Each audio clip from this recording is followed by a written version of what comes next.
the initial question would be for a man who wants to be healthy, what is the first step that you would advise that patient that comes in and says, okay, I'm ready?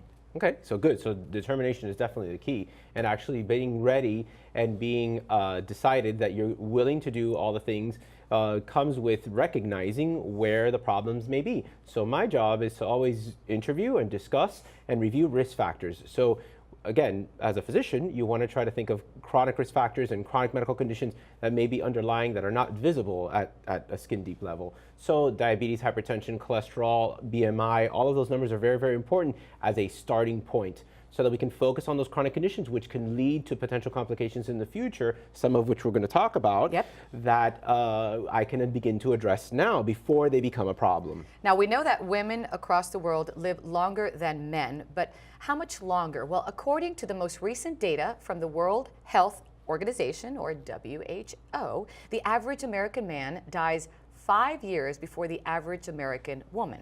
And even wider gaps are seen among different racial and ethnic minorities. Pretty fascinating to hear that. What is the reason? Is it hormones? It's the nagging. No, it's I'm just kidding. I'm kidding. I'm kidding.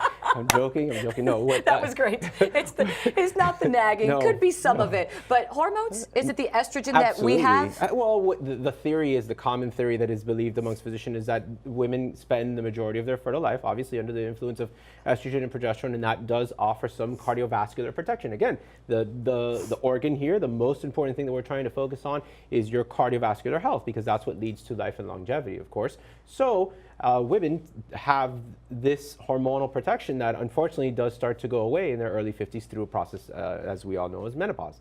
So you sort of get that early start and that cardiovascular protection, which men don't, obviously. So then that's the difference there that is believed to be the biggest reason, the biggest contributory factor that leads to the longevity and what we see in women.